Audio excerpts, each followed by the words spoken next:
My son dropped his 6-year-old daughter on my doorstep with a garbage bag of clothes and drove away without looking back. 20 years later, I watched that same little girl, now a composed attorney in a Navy suit, serve him with a lawsuit that would destroy everything he'd built. The courtroom gallery was packed, but his eyes found mine across the crowded benches, and for the first time in 2 decades, I saw fear replace the arrogance that had defined him since childhood. Before we jump back in, tell us where you're tuning in from, and if this story touches you, make sure you're subscribed, because tomorrow, I've saved something extra special for you. My name is Eleanor Hartwell, and I'm 73 years old. People say I look younger, that my silver hair and the lines around my eyes give me character rather than age. But on that September evening 20 years ago, when my son Daniel showed up unannounced with his daughter trembling beside him, I felt every one of my 53 years weighing on my shoulders like stones. I had been preparing dinner when the doorbell rang. Nothing fancy, just a simple chicken casserole that would last me through the week. Living alone in my modest house in Riverside, Ohio had taught me the art of efficient cooking. My husband Richard had passed 5 years earlier from a sudden heart attack, leaving me with this house, a small pension, and memories of a marriage that had been solid if not spectacular. Through the frosted glass of my front door, I could see Daniel's silhouette, tall and rigid. My heart lifted for a moment. Visits from my son had become increasingly rare since his marriage to Veronica 8 years ago, and even rarer after their daughter Isabel was born. When I opened the door, my smile faltered. Daniel stood there in his expensive suit, his jaw clenched, and beside him was Isabel, her dark curls falling over her face as she stared intently at her shoes. The child was clutching a stuffed rabbit that had seen better days, its ears worn smooth from constant handling. At her feet sat a black garbage bag, the kind you use for lawn clippings, bulging with what I assumed were her belongings. "Daniel," I said, trying to keep my voice steady. "What's going on? Is everything all right?" He didn't meet my eyes. Instead, he picked up the garbage bag and pushed past me into the hallway, setting it down with a heavy thump that made Isabel flinch. "She's staying with you," he said flatly. "I can't do this anymore. Veronica and we've tried, but it's too much." I looked down at Isabel, who still hadn't raised her head. The child was rocking slightly, a motion so subtle that someone who didn't know might have missed it. "What do you mean she's staying with me? For how long?" "For however long it takes." Daniel ran his hand through his hair, a gesture he'd made since boyhood when he was frustrated. "She's not normal, Mom. The doctors say she has autism. She doesn't talk, she has these meltdowns, she won't eat anything except specific foods. Veronica is pregnant again, and we just can't handle both." The words landed like blows. I felt my stomach twist as I processed what my son was actually saying. He was abandoning his daughter, his own child, because she required more patience than he was willing to give. "Daniel, you can't just leave your daughter here. You're her father. She needs you."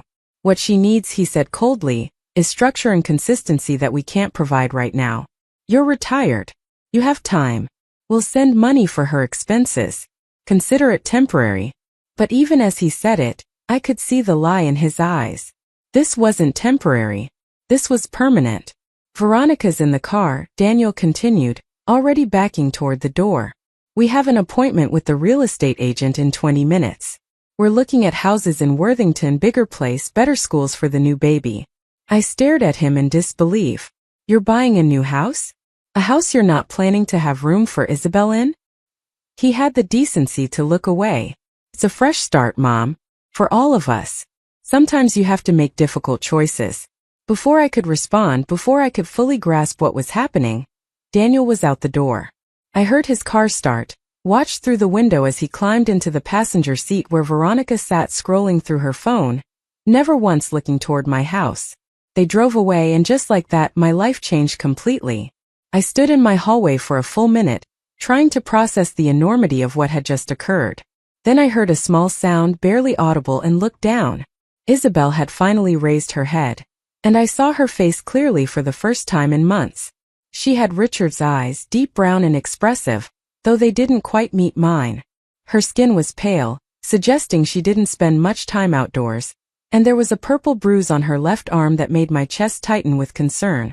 But what struck me most was the absolute silence of her fear.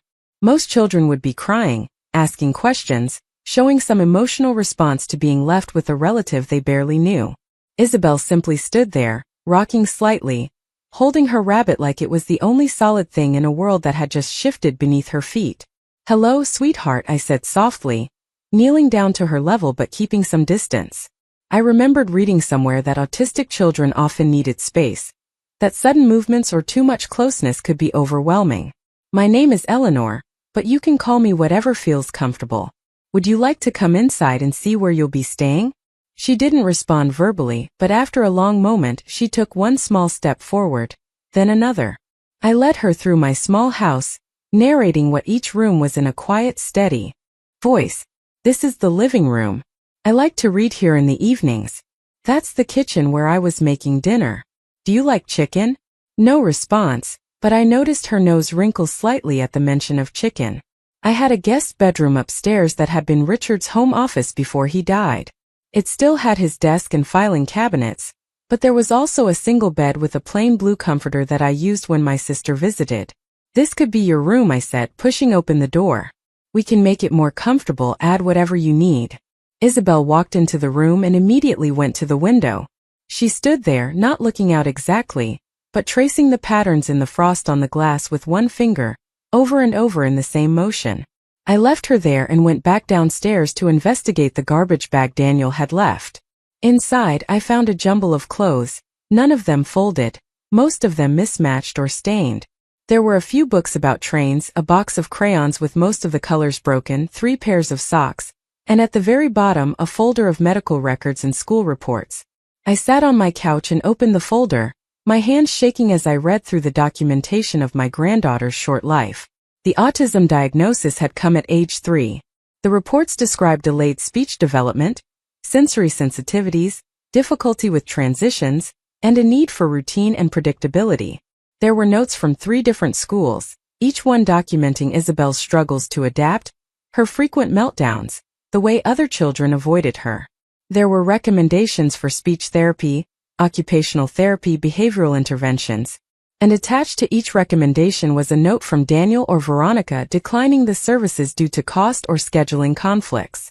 My son had known his daughter needed help, and he had chosen to do nothing.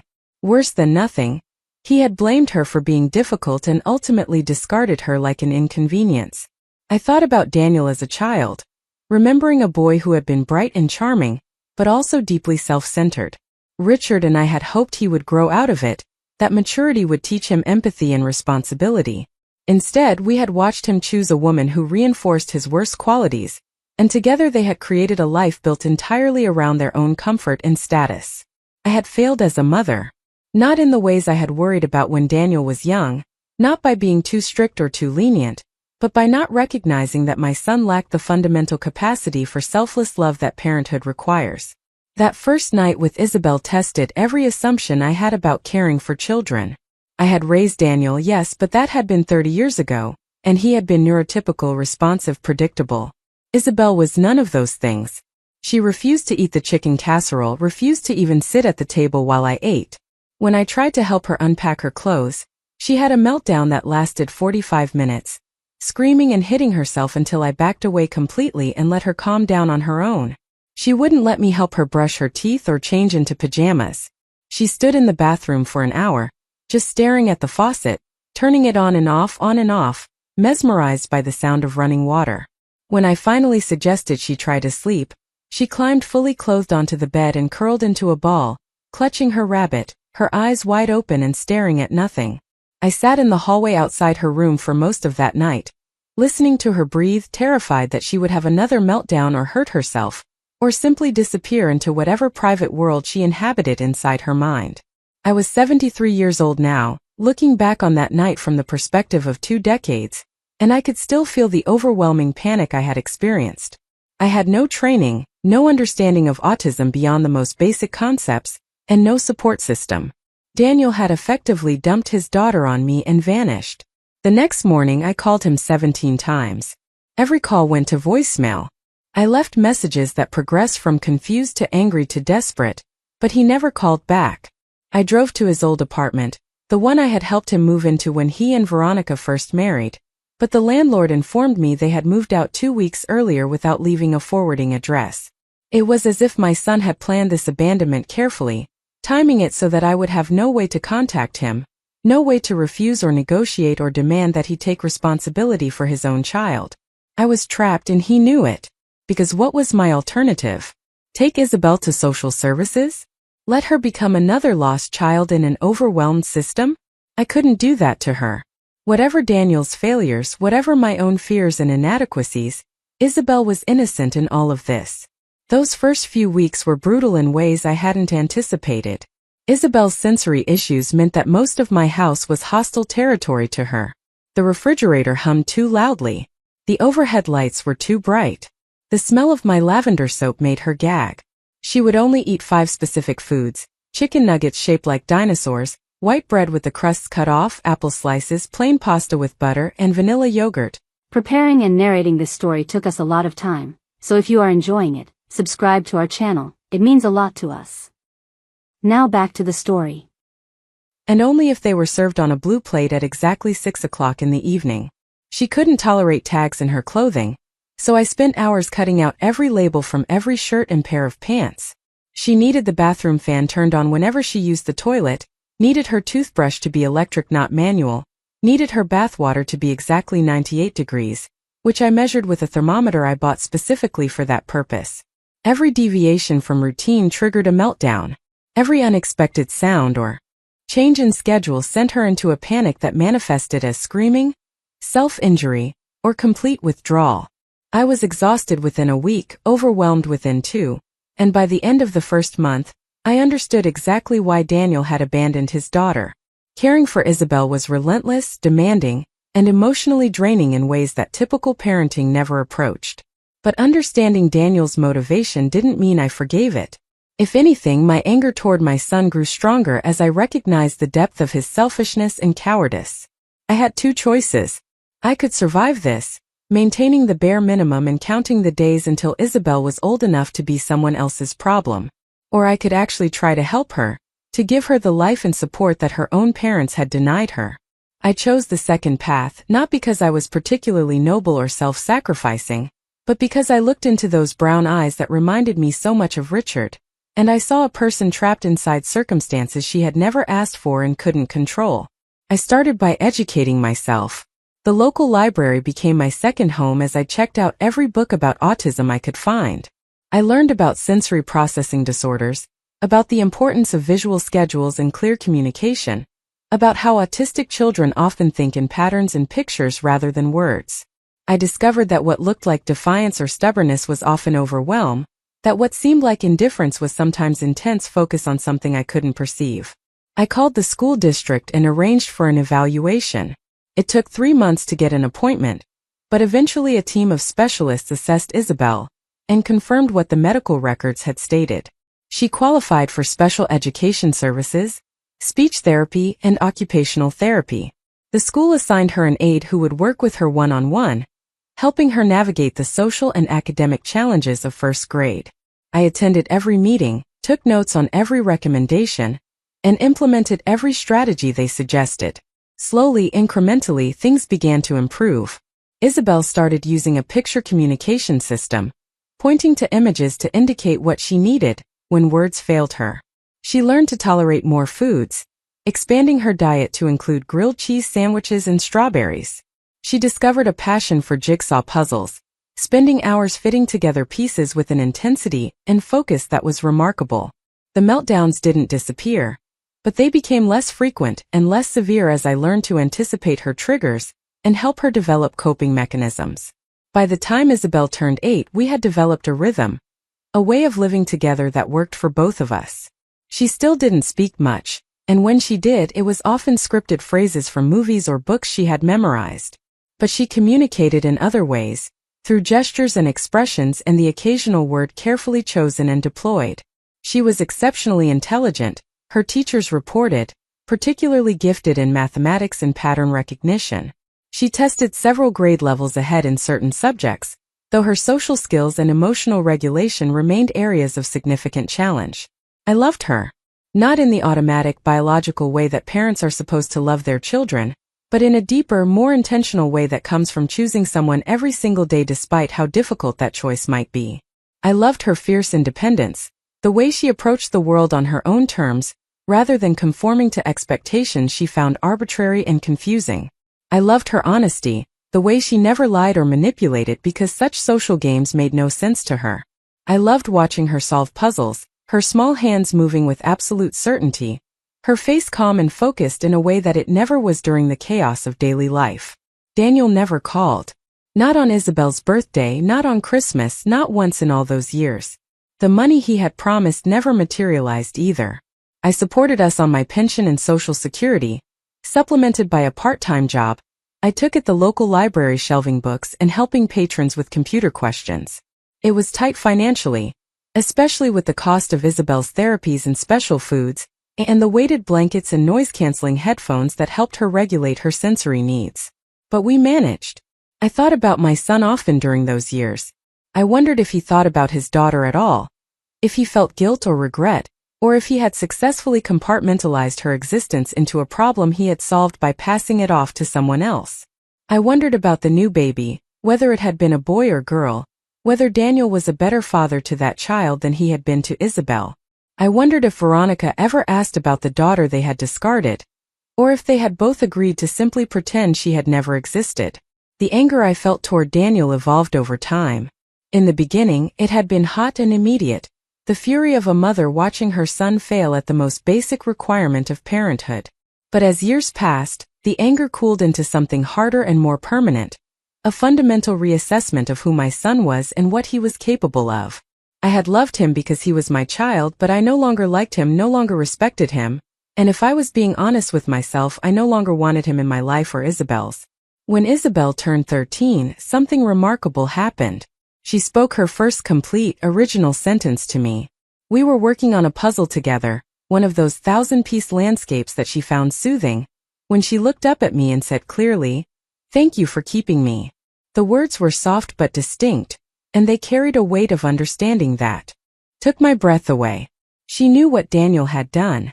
She knew that I had chosen to keep her when her own father had thrown her away, and she was grateful. I hugged her then, even though she normally didn't like physical contact, and for once she didn't pull away. We stayed like that for several minutes, this child who had been abandoned and this grandmother who had become her entire world, holding on to each other in my quiet living room while the puzzle pieces waited patiently on the table. That moment marked a turning point in our relationship. Isabel began to open up more, using her words more frequently even though it was still effortful for her. She talked about wanting to be a lawyer when she grew up, someone who could help people who couldn't help themselves. I found her reading legal books from the library, complicated texts about constitutional law, and civil rights that would have challenged most adults. She absorbed the information with the same focused intensity she brought to her puzzles, and I realized that my granddaughter had found her calling. When it came time to apply to colleges, Isabel's academic record was exceptional despite her social challenges. She had maintained a perfect grade point average throughout high school, had scored in the 99th percentile on standardized tests, and had letters of recommendation from teachers who recognized her unique brilliance, even if they didn't always understand her. She was accepted to Ohio State University with a full scholarship, the first person in our family to attend college without taking on crushing debt. I cried when the acceptance letter arrived, not just from pride but from relief. Isabel was going to be okay. More than okay, she was going to thrive. She lived at home during college, commuting to campus because the sensory overwhelm of dormitory life would have been impossible for her. Every evening she would come home and tell me about her classes, about constitutional law and criminal procedure and legal writing. She spoke in longer sentences now, though her tone was still often flat and her expressions limited. She made a few friends, other students who appreciated her directness and respected her boundaries, and for the first time in her life, she seemed genuinely happy. Law school came next, again at Ohio State, again with scholarships that made it financially possible. I watched my granddaughter transform from a child who couldn't speak into an articulate advocate, who could argue complex legal theories with professors twice her age. She graduated third in her class, passed the bar exam on her first attempt, and was hired by a small but respected firm in Columbus that specialized in disability rights and family law. She was 26 years old, fully independent, living in her own apartment downtown, and I was so proud of her that I sometimes couldn't find words adequate to express it. Throughout all of this, Daniel remained absent. 20 years had passed since he had dropped Isabel on my doorstep, and in all that time, he had never once reached out to ask how she was doing or whether she was even still alive. I had looked him up online occasionally, curiosity getting the better of my anger. He and Veronica lived in an upscale suburb of Cleveland now. He worked as a financial advisor with his own firm, drove expensive cars, took vacations to Europe and the Caribbean. They had 2 more children after the baby Veronica had been pregnant with, a son and another daughter, both of whom appeared in carefully curated family photos on social media looking happy and perfectly normal. Looking at those photos filled me with a complicated mix of emotions. Part of me was glad that Daniel had other children to focus on, that he had left Isabel alone to grow up without his toxic influence. But part of me burned with rage at the injustice of it, at the fact that he got to live his comfortable life pretending his first daughter didn't exist while I had spent 20 years and every resource I had making sure she survived and eventually flourished. It was Isabel who first suggested what she was planning. We were having dinner together at my house, something we still did every Sunday evening, when she mentioned casually that she had been researching Ohio's abandonment laws. "Did you know," she said, cutting her chicken into precise, equal pieces, "that parents who abandon their children can be held financially responsible for the costs of their care, even years after the fact?" I set down my fork and looked at her carefully. "I didn't know that. Why are you researching it?" She met my eyes, something she did more often now but which still required visible effort. "Because Daniel Hartwell owes you approximately $457,000 for my care over the past 20 years. I calculated it based on average costs for food, housing, medical expenses, therapy and education plus interest. And I intend to make sure he pays every cent." The silence that followed Isabel's statement stretched between us like a living thing. I watched my granddaughter continue cutting her chicken with methodical precision, her face showing no emotion beyond mild concentration on the task at hand. She had just announced her intention to sue her own father, and she might as well have been discussing the weather for all the feeling she displayed. "Isabel," I said carefully, setting my napkin beside my plate, "are you serious about this?" She looked up at me with those dark eyes that had never learned to hide what she was thinking. "I'm always serious, Eleanor. You know that. I don't understand sarcasm or jokes very well, so I find it more efficient to simply say what I mean. Yes, I'm serious. Daniel Hartwell abandoned me when I was 6 years old. He made a verbal promise to provide financial support and then vanished, without fulfilling that obligation. Under Ohio law, that constitutes parental abandonment and creates financial liability." "But sweetheart," I said, my mind racing through implications and consequences. "Even if the law is on your side, suing your own father, it's complicated. It would be public. It would be painful. Are you prepared for what that might mean?" "I'm prepared to hold him accountable," she replied simply. "You spent 20 years caring for me when you should have been enjoying your retirement. You worked extra hours at the library when you were already tired. You went without things you wanted so I could have therapy and the special foods I needed. You sacrificed everything for me, and Daniel Hartwell contributed nothing."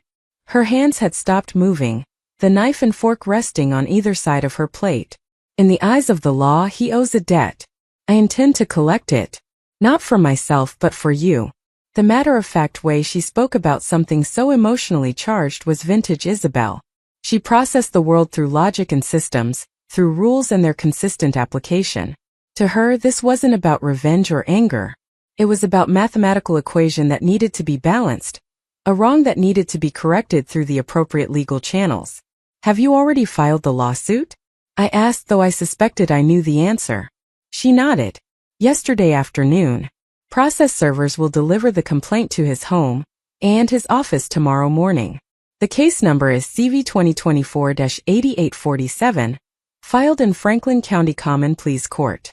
I'm representing myself, though the firm is allowing me to use their resources for research and preparation." My stomach dropped. "Tomorrow? Isabel, this is happening so fast. Don't you think we should have discussed this more thoroughly before you moved forward?" "I did discuss it," she said, confusion crossing her face. "Just now. I told you my plan. But you told me after you'd already filed. That's not really a discussion, that's an announcement. She considered this for a moment, her head tilting slightly to one side in the way it did when she was processing social nuances that didn't come naturally to her. I suppose you're right. I should have consulted with you before taking action, since the lawsuit affects you as well. I apologize. The apology was sincere, I knew that. Isabel was incapable of insincerity, but it didn't change the fact that in less than 24 hours, Daniel would receive legal documents informing him that the daughter he had abandoned 2 decades ago was now coming after him with the full force of the law. What do you think he'll do? I asked quietly. Isabel resumed cutting her chicken, each piece exactly the same size as the others. According to statistical analysis of similar cases, there's a 73% probability he'll attempt to settle out of court to avoid publicity. There's a 22% probability he'll fight the lawsuit and attempt to discredit my claims. And there's a 5% probability he'll try to reestablish contact and claim he never intended to abandon me permanently.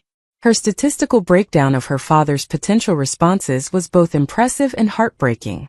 This was how my granddaughter approached the world, through data and probability, because emotions were too confusing and unpredictable for her to navigate reliably. And if he falls into that 5%? I asked. If he claims he wants a relationship with you now? Then I'll inform him that my interest is purely financial, she said without hesitation. I don't need a father. I never have. What I need is for him to pay his debt, so that you can finally have the resources you deserve for the life you gave up to raise me. The next morning I couldn't eat breakfast. My stomach was twisted in knots thinking about Daniel receiving those papers, imagining his reaction. Would he be angry? Defensive? Would he feel any guilt at all? Or would he simply see this as an attack he needed to repel? Isabel had already left for work, dressed in one of her precisely tailored suits, her dark hair pulled back in the same tight bun she wore every single day because variations in her appearance felt uncomfortable to her. She had kissed my cheek before leaving, a gesture of affection she had learned over the years even though physical contact still didn't come naturally to her. I'll call you this afternoon to tell you how it went, she had said, referring to the moment when the process server would hand Daniel his lawsuit. Try not to worry. The legal system exists for exactly this kind of situation. But I did worry.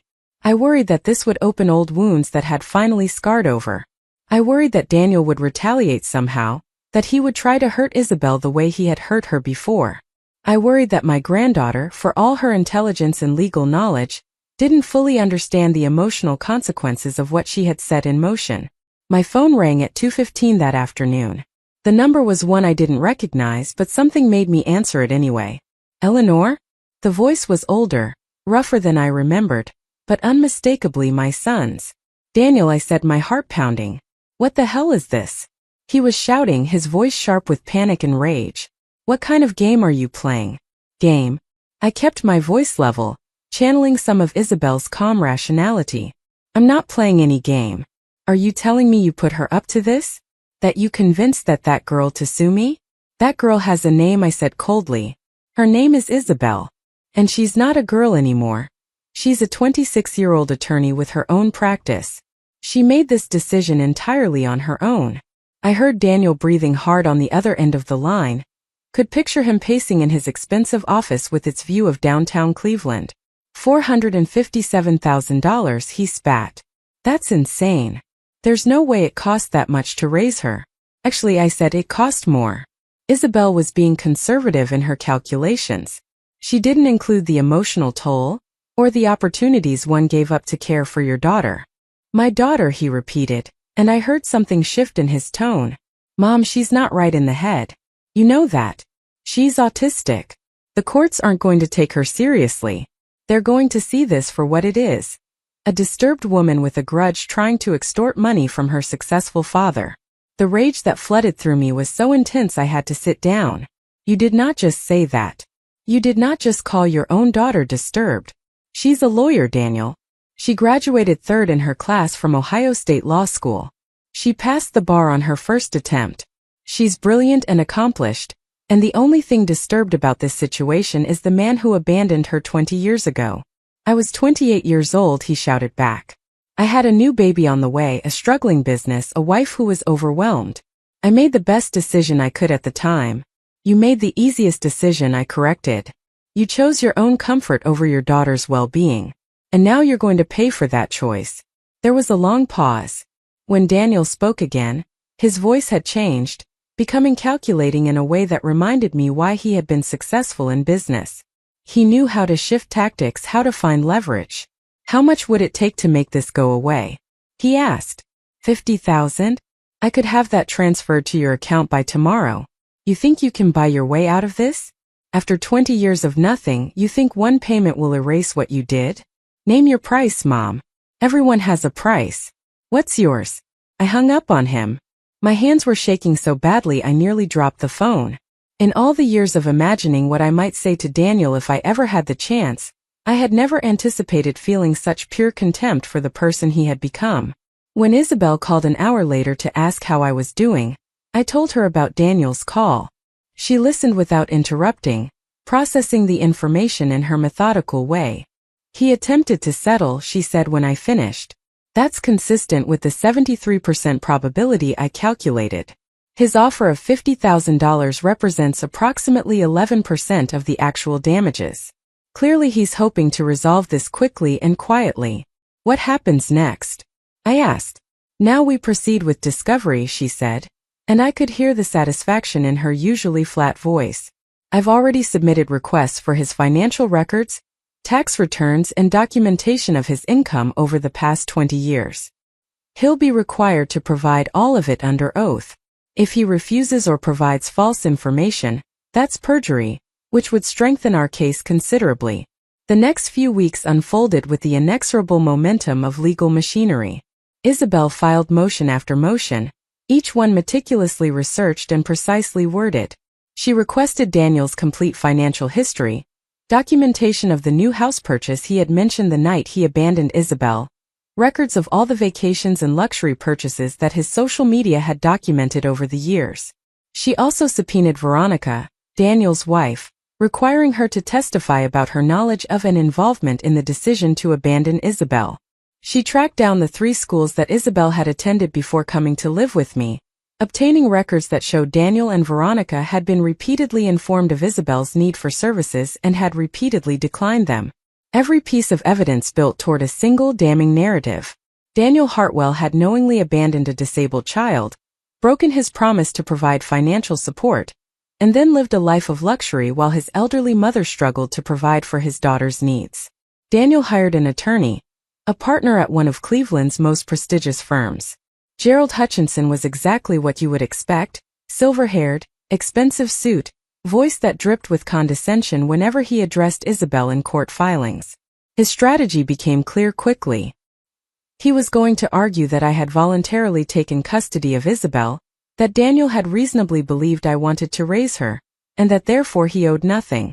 He also began to attack Isabel's credibility, suggesting that her autism made her an unreliable narrator of events, that her calculations of damages were inflated and unsupported, that this entire lawsuit was motivated by mental illness rather than legitimate grievance. I watched my granddaughter read these filings, these attacks on her character and competence, and I waited for her to show anger or hurt. But Isabel simply made notes in the margins, highlighting the weakest points in Hutchinson's arguments, identifying the places where he had misrepresented facts or relied on outdated legal precedents. She's not intimidated by him, I realized. She's not even insulted. She's just working the puzzle, finding the solution. The preliminary hearing was scheduled for a Thursday morning in late October. I had never been inside a courtroom before, and I was shocked by how mundane it seemed.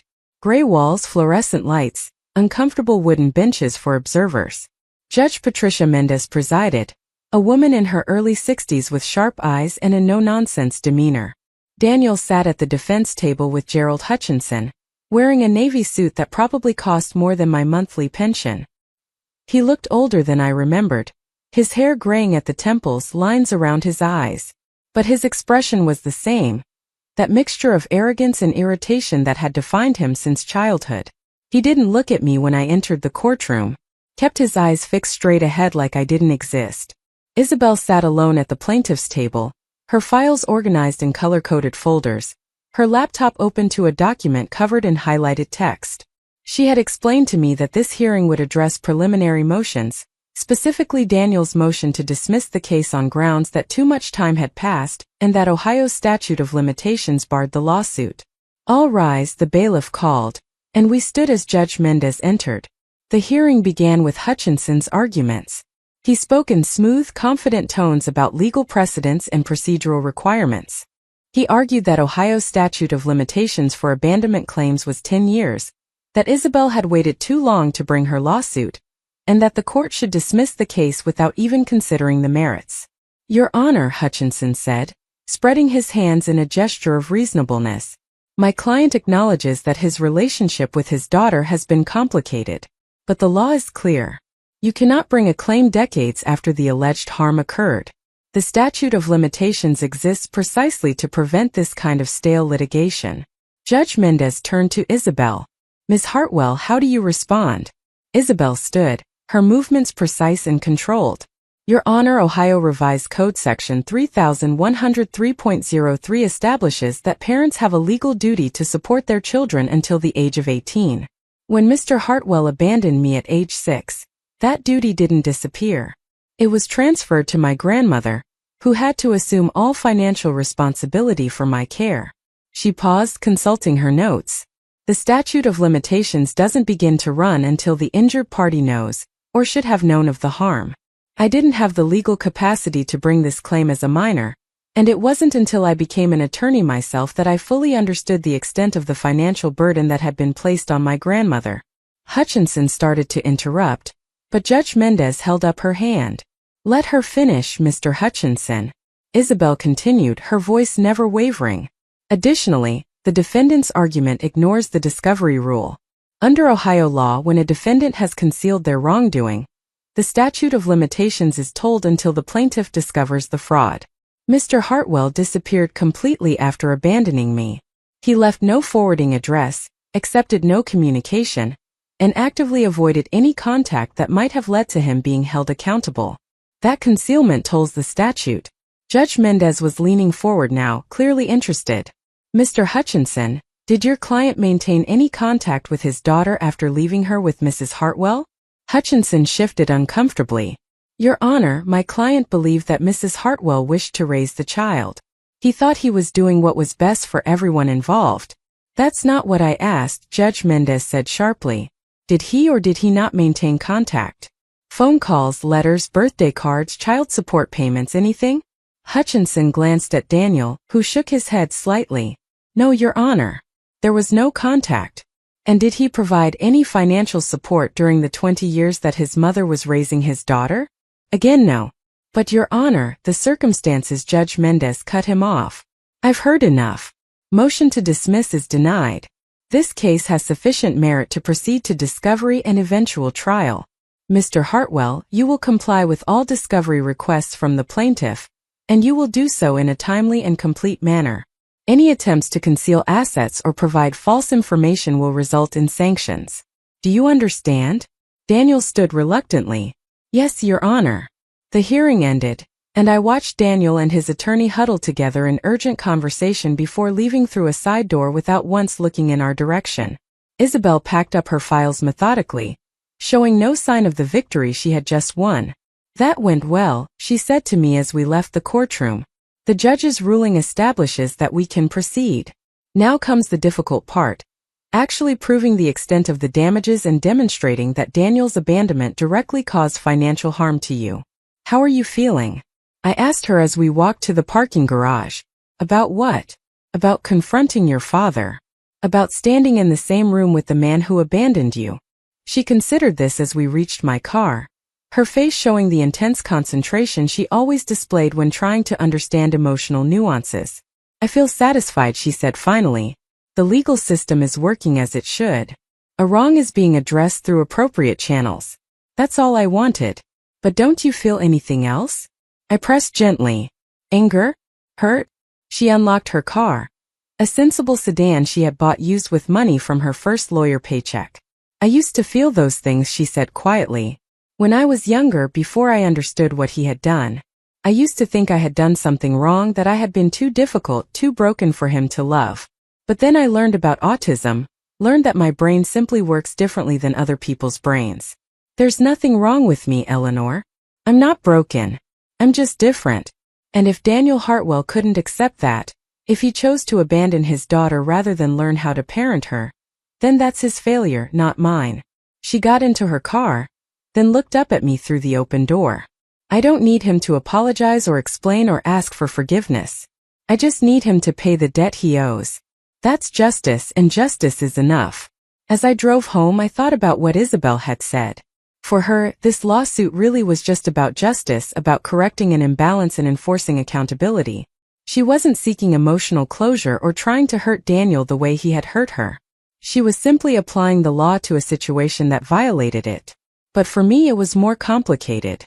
Watching Daniel in that courtroom, seeing him sit there in his expensive suit with his expensive lawyer, acting like the victim in a situation he had created, I felt the full weight of 20 years of anger and resentment. He had stolen my retirement, stolen the peaceful final decades I had imagined with Richard before his death. He had taken the life I was supposed to live and replaced it with endless worry and exhaustion and financial stress. And he had done it without a second thought, without a moment of guilt, because my suffering didn't matter to him. My phone rang that evening. Another unknown number. But this time when I answered, it was Veronica's voice on the other end. "Eleanor," she said, her voice tight and strained. "We need to talk.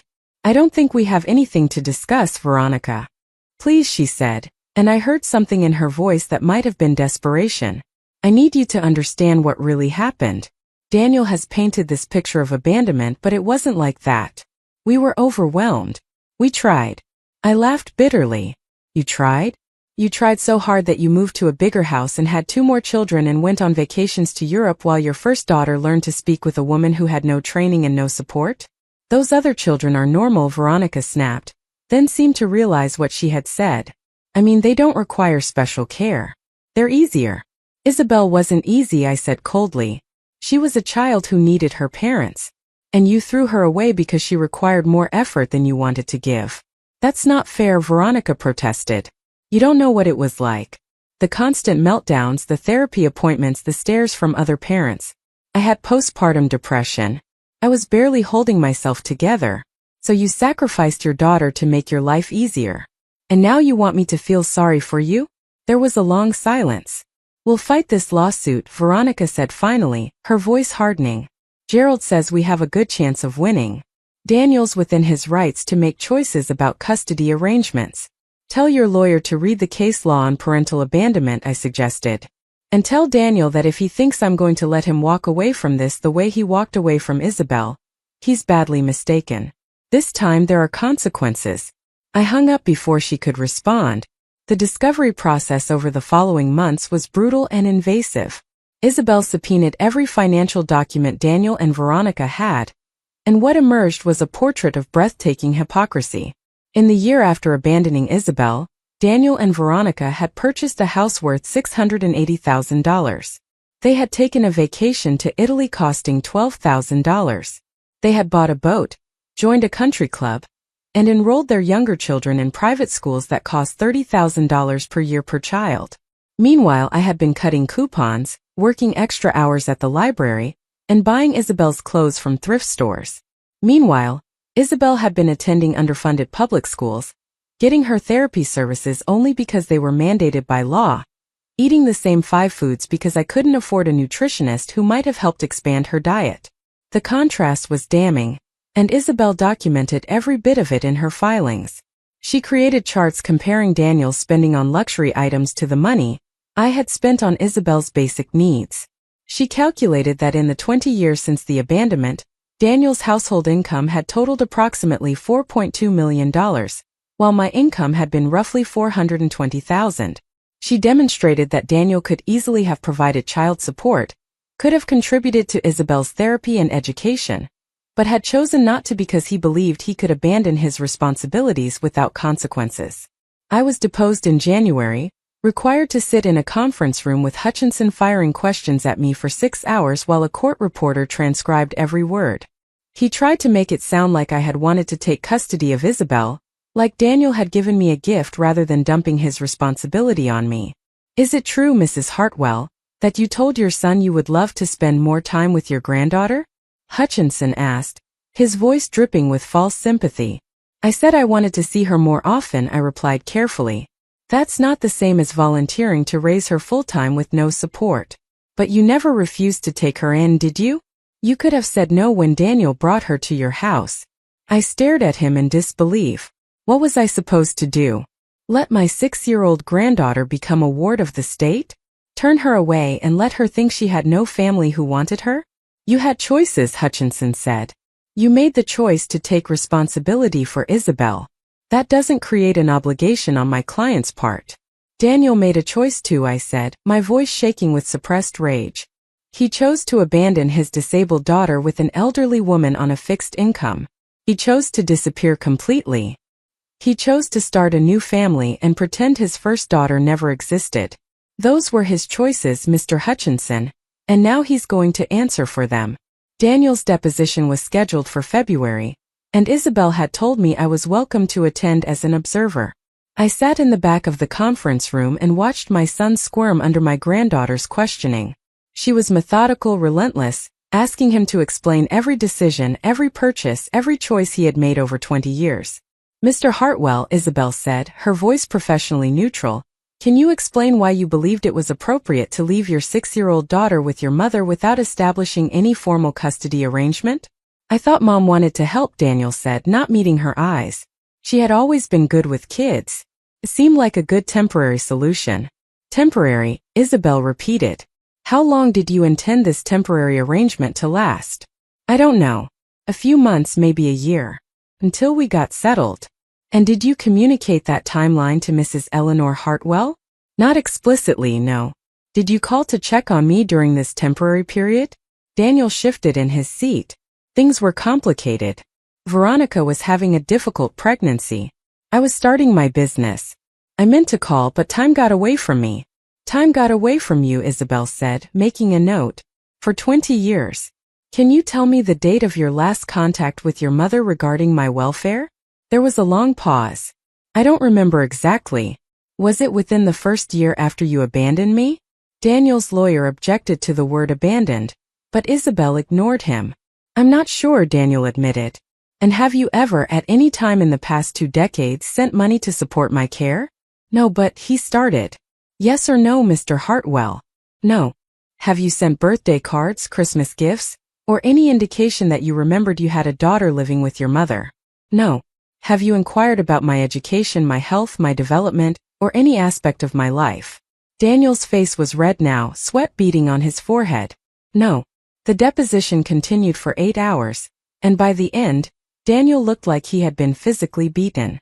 Isabel had methodically demolished every excuse, every justification, every attempt to paint himself as anything other than what he was, a man who had discarded his disabled daughter and never looked back. The trial was scheduled for early April. As the date approached, I found myself both anticipating and dreading it. Part of me wanted to see Daniel held publicly accountable, wanted the world to know what he had done. But part of me just wanted it to be over, wanted to stop reliving the pain of those early years, stop being reminded of how close I had come to failing Isabel simply because I was too old, too tired, too poor to give her everything she needed. The courthouse was more crowded than I expected. Apparently, the case had attracted media attention. The story of an autistic attorney suing the father who abandoned her was too compelling for local news to ignore. Cameras lined the steps as Isabel and I arrived, reporters shouting questions that we ignored as we made our way inside. Daniel was already seated at the defense table when we entered the courtroom. He looked diminished somehow, smaller than I remembered. Veronica sat behind him in the first row of the gallery, her face carefully blank. Their 2 other children, now teenagers, sat beside her, looking confused and uncomfortable. Judge Mendez called the courtroom to order, and Isabel stood to present her opening statement. She moved to the center of the room, her posture straight, her voice clear and unwavering. This case is about accountability, she began. For 20 years, Daniel Hartwell lived a life of comfort and prosperity, while his elderly mother struggled to provide for the daughter he abandoned. The evidence will show that Mr. Hartwell knowingly and deliberately chose to sever all contact with his disabled child, that he broke his promise to provide financial support, and that his actions caused substantial economic hardship to Eleanor Hartwell. She outlined her case with precision, explaining each category of damages, from housing costs to medical expenses to the opportunity costs of my lost retirement. She presented photographs of my small house, of Isabel's sparse bedroom, of the second-hand furniture and budget groceries that had defined our existence. Then she showed photographs from Daniel's social media, images of his lakefront home, his boat, his family vacations to destinations I could never afford. The contrast was devastating. Hutchinson's opening statement tried to reframe the narrative. This is a case about a grandmother who chose to help raise her granddaughter, and now wants to be compensated for that choice, he argued. Eleanor Hartwell never objected to the arrangement. She never sought child support through proper legal channels. She accepted the situation for 20 years, and only now, at her granddaughter's prompting, has she decided to demand payment. The implication was clear. I was greedy, vindictive, manipulated by an adult daughter who couldn't let go of childhood grievances.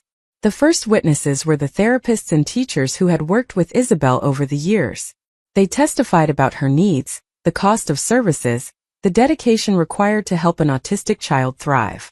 One occupational therapist broke down in tears describing how I had attended every single session, taking notes, asking questions, implementing strategies at home despite being exhausted and overwhelmed. She loved that little girl so fiercely, the therapist said, looking directly at Daniel. She never gave up, never complained, never made Isabel feel like she was a burden. That child is thriving today because Eleanor Hartwell refused to abandon her the way her father did. Then came my testimony.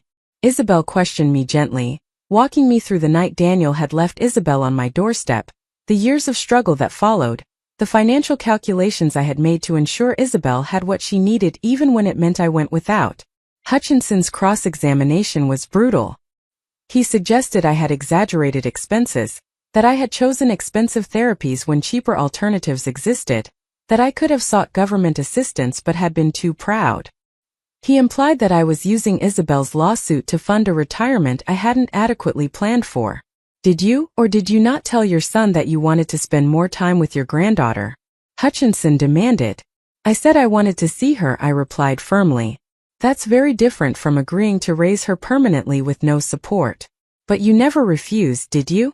You took her in willingly. I took her in because I loved her, and because I wasn't going to let a 6-year-old child suffer for her father's failures. That doesn't absolve Daniel of his responsibilities. Daniel's testimony came on the third day of trial. Isabel questioned him with surgical precision, forcing him to admit that he had made no effort to contact me, had sent no money, had essentially erased Isabel from his life the moment she became inconvenient. Under Isabel's questioning, he tried to claim that he had assumed I was fine, that I would have reached out if I needed help. But Isabel had phone records showing that I had called him repeatedly in the first weeks after he abandoned Isabel, that every call had gone to voicemail, that he had never once returned them. She showed the jury his tax returns, documenting his growing wealth over the years. She showed credit card statements with charges for luxury items, country club memberships, private school tuition for his other children. And then she asked the question that I had been waiting 20 years to hear someone ask. Mr. Hartwell, did you love your daughter Isabel? Daniel looked trapped. His eyes darted to his lawyer, to Veronica, to me, searching for an escape that didn't exist. He started then stopped. She was difficult. The autism made everything complicated. That's not what I asked, Isabel said, her voice still professionally neutral. Did you love me? The courtroom was completely silent. Even Judge Mendez leaned forward, waiting for his answer. I tried, Daniel said finally, and even he seemed to realize how inadequate that sounded.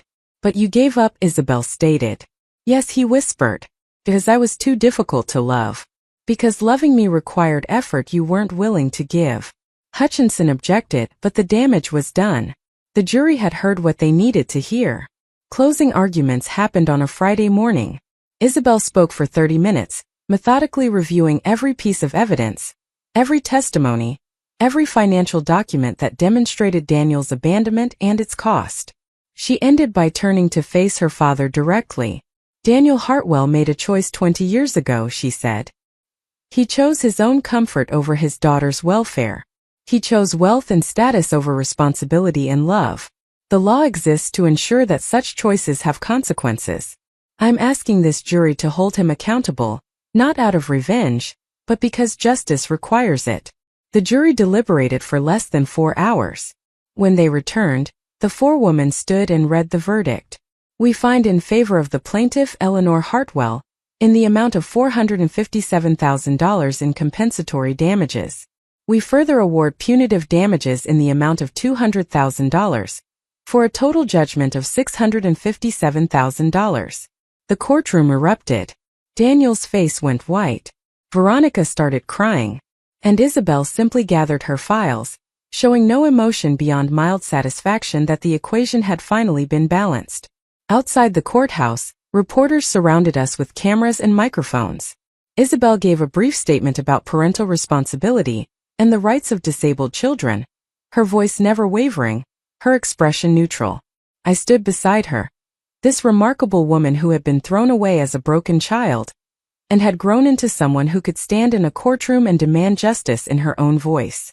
Daniel tried to appeal, of course, but the appellate court upheld the verdict, finding that the evidence overwhelmingly supported the jury's decision. 6 months after the trial, his wages were garnished, and monthly payments began appearing in my bank account. I tried to refuse the money at first, telling Isabel I didn't need it, that this had never been about the money for me. But she insisted.